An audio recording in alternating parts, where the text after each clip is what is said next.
안녕하세요. 정사꾼 빅테크입니다. 오늘은 이 부가가치세 신고에 대해서 이야기를 하려고 하는데요. 사실 이제 부가세 신고는 전혀 어렵지가 않습니다. 일반적으로 이 콘텍스트에 다 자료가 연동이 되다 보니까 그냥 불러오기만 하시면 돼요. 그러니까 정말 쉬운데, 근데 이제 온라인 판매자 같은 경우에는 이 매출 부분에서 좀 정리를 해야 돼요. 이게 바로 반영이 안 되다 보니까 우리가 따로 정리를 해야 되는데, 각 오픈마켓 사이트에 가보시면 이 부가세 신고 내역이라는 부분이 있거든요.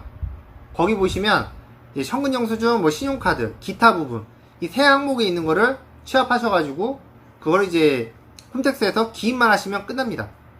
그래서 저도 이거 예전에는 이제 실전 영상을 찍었어요. 그렇게 하시면 뭐 다른 비용 없이 그냥 금방 끝낼 수가 있어요.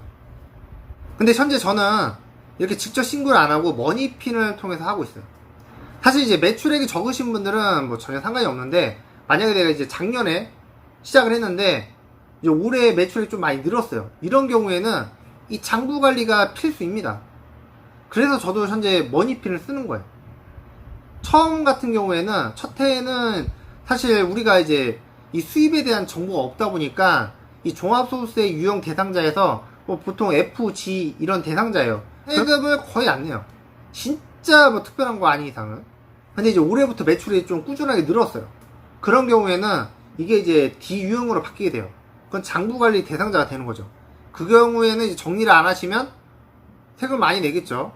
그리고 그때 가서 뭐 세무사를 통해서 급하게 하시면 비용이 좀 많이 냅니다. 기본적으로 이제 종합소득세 같은 부분에서 막 정리해서 하시잖아요. 그러면 무조건 몇십만 원씩 나가요.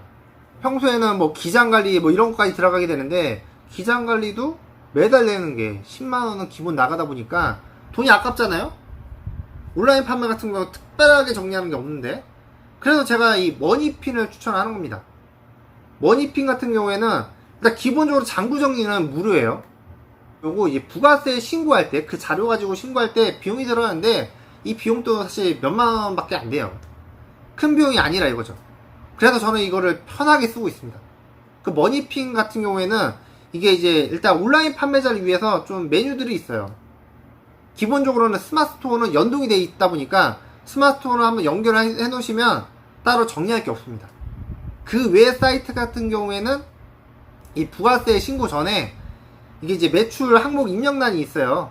그거에 대해서 이제 입력을 하시면 돼요. 그럼 손쉽게 정리가 가능하다는 거죠. 그러면 그거를 정리한 데이터를 가지고 나중에 이제 종합소득세까지 신고를 하게 되는 거죠. 머니핀이 좋은 점이 이 앱으로 하잖아요. 앱으로도 하고 상담도 메신저로 하기 때문에 궁금한 거 있으면 그냥 메신저로 물어보면 돼요. 그래서 현재 저도 아직 신고를 안 했어요. 이번에 이 부가세 신고가 7월 26일까지잖아요. 그래서 그 전에 신고하면 되니까 저도 뭐 이번 주 시간이 좀 생기면 그때 이제 천천히 정리하면서 또 빠진 거 있으면 뭐 이렇게 맞춰보려고 하고 있어요. 이 댓글에 링크를 하나 남겨놓을 텐데, 거기 통해서 이제 머니핀을 가입을 하시면 첫 일에 부가세 신고 50% 할인 이벤트가 있습니다. 이거 하시는 거 50% 할인 받고 하시면 기분 좋잖아요. 아직 그 대상이 안 된다, 뭐 간이 사업자다, 아니 매출액이 적다라고 하신 분들은 열심히 판매하셔가지고 머니핀 서비스 나중에라도 꼭 이용하시기 바랍니다. 예, 오늘 영상은 여기까지였고요. 제 영상이 조금이라도 도움이 되셨다면 구독과 좋아요를 눌러주세요. 감사합니다.